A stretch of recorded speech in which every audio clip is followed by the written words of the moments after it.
Vous vous êtes sûrement déjà posé la question, pourquoi avons-nous une espérance de vie? Mais savez-vous vraiment qu'est-ce qui la définit?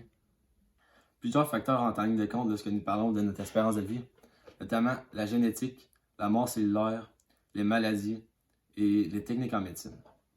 Comme on peut voir sur ce tableau, on peut remarquer que l'espérance de vie a grandement augmenté dans les dernières années. Plusieurs experts affirment que la génétique a un rôle à jouer sur l'espérance de vie. Le gène de mort lente ou rapide fixe l'espérance de vie. Par exemple, une mort avant 70 ans est l'équivalent d'une mort rapide et une mort après 70 ans est l'équivalent d'une mort lente. Les scientifiques sont toujours à la recherche du gène qui pourrait provoquer cela.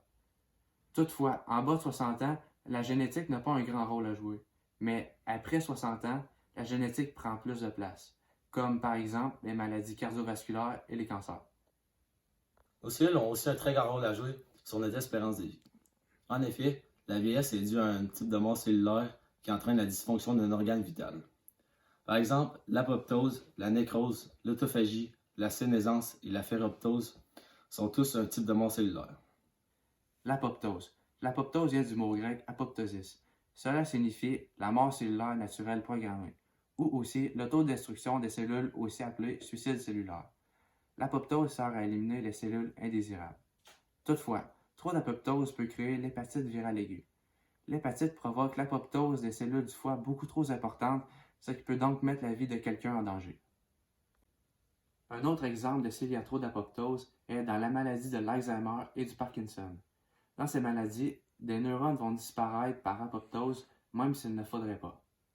De plus, le contraire peut aussi se produire. S'il n'y a pas assez d'apoptose, cela peut créer un cancer. Le cancer peut être éliminé par apoptose, mais s'il n'y a pas d'apoptose, le cancer peut se développer au lieu d'être éliminé. Par la suite, nous avons aussi la nécrose. La nécrose est en fait une ampoule qui se forme sur une cellule et qui change la structure noyale. Lorsqu'il y a plusieurs ampoules, ils se fusionnent et agrandissent, ce qui rompt la membrane cellulaire et libère le contenu des cellules. En trop grande quantité, la nécrose peut entraîner la dysfonction d'un organe. L'autophagie. L'autophagie signifie se manger soi-même. L'autophagie est une forme de nettoyage cellulaire qui consiste à décomposer et à recycler les composantes cellulaires. Toutefois, l'autophagie n'apporte pas que des points positifs. L'autophagie excessive peut être très néfaste pour la santé.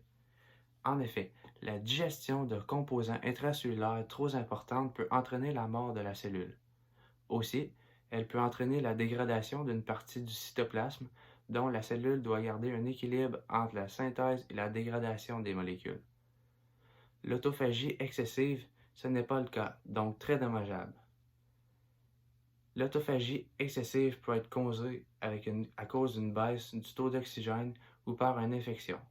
Aussi, elle peut être grandement augmentée avec le stress. Par la suite, nous avons aussi la ferroptose, un nouveau type de mort cellulaire découvert en 2014 qui consiste en un échec de défense antioxydant dépendant d'occultation, ce qui entraîne une peroxydation lipidique incontrôlée et une éventuelle mort cellulaire. Ensuite, nous allons parler de la sénescence cellulaire. La sénescence cellulaire. Une cellule sénescente est une cellule qui vieillit et qui se dégrade, qui n'est plus capable de se diviser. Au fil du temps, une cellule sénescente va affecter d'autres cellules environnantes. Elle s'accumule par manque de cellules souches et par la dégradation du système immunitaire chargé des éliminer. Elles commencent à changer de métabolisme et vont donc sécréter des molécules pro-inflammatoires qui vont affecter d'autres cellules. Elle va favoriser la détérioration des cellules affectées. Les cellules sénescentes peuvent être éliminées par le système immunitaire. Toutefois, avec l'âge, le système immunitaire devient de moins en moins efficace, donc il y a une accumulation de cellules sénescentes. C'est pourquoi on vieillit. La sénescence négligeable. La sénescence négligeable est le contraire de la sénescence cellulaire. Peu d'espèces possèdent naturellement la sénescence négligeable, mais ces espèces qui la possèdent l'ont principalement à cause de leur métabolisme très lent. Pour ces espèces, on ne connaît pas d'autres causes de mort naturelles autres que les accidents et les maladies. Ces espèces sont capables d'inverser leur processus de vieillissement et de retourner à l'état d'avant, donc de rajeunir. Fait intéressant. Les cellules cancéreuses n'ont pas de mécanisme de sénescence, donc à part si elles sont détruites, elles sont immortelles.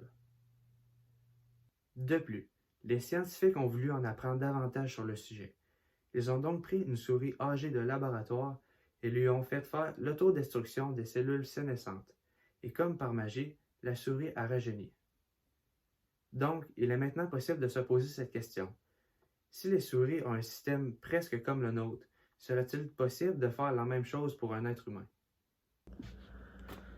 Une autre maladie qui définit aussi beaucoup nos espérances de vie est le cancer. Le cancer est causé par certaines cellules endommagées qui ne sont plus régulées par l'organisme, ce qui entraîne une expansion cellulaire. Cette expansion cellulaire va alors causer une masse cancéreuse, aussi appelée une tumeur. Cette tumeur va alors à son tour détourner la circulation sanguine pour permettre à toutes les cellules du corps humain d'être nourries. Une fois la tumeur primaire développée, celle-ci va commencer un processus de colonisation en déversant certains exosomes dans la circulation sanguine. Un exosome est une microparticule cancéreuse permettant de conditionner et de préparer de nouveaux endroits à être colonisés. Une fois l'exosome dans la circulation sanguine, ce dernier va se déplacer jusqu'à atteindre sa destination où elle quittera la circulation sanguine pour aller se loger dans une zone secondaire ciblée et causera par la suite l'apparition d'une nouvelle tumeur nommée métastase. Ce processus va par la suite se répéter pour propager le virus partout dans le corps humain. Par la suite, les maladies cardiovasculaires. Les principales causes qui peuvent développer cette maladie sont le tabagisme, la mauvaise alimentation, l'obésité et l'utilisation nocive de l'alcool. Vous vous êtes peut-être demandé qu'est-ce qui est dangereux dans les raisons que j'ai données précédemment. Mais à cause de cela, les artères vont être partiellement bouchées et à un moment donné, les artères vont avoir un spasme et vont complètement se boucher. Ce qui va créer un infarctus qui peut être extrêmement dangereux pour la vie de quelqu'un. Notre espérance de vie est en hausse chaque année due aux progrès en médecine qui peuvent désormais permettre de guérir certaines maladies autrefois incurables.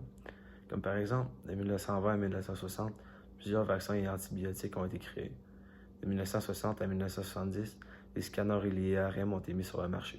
Et de 1950 à 1960, les maladies psychiques sont de mieux en mieux traitées. L'ADN a aussi un rôle à jouer sur notre espérance de vie, car en 1996, des biologistes américains ont annoncé la découverte d'un gène qui est responsable du bon déroulement de l'ADN. Si ce gène est défaillant, il entraînera la maladie de Warner, ce qui causera un vieillissement précoce et une mort autour de 50 ans. Présentement, la plupart des biologistes affirment que la durée de vie maximale de l'être humain est de 120 ans, due au vieillissement des organes et des cellules. Cependant, certains biologistes sont plus optimistes et sont confiants que nous découvrirons certains médicaments qui ralentira le vieillissement des cellules. Comme vous avez pu voir, il y a beaucoup de causes qui définissent notre espérance de vie, et nous réussissons toujours à la rallonger. Toutefois, le corps humain aura toujours des limites.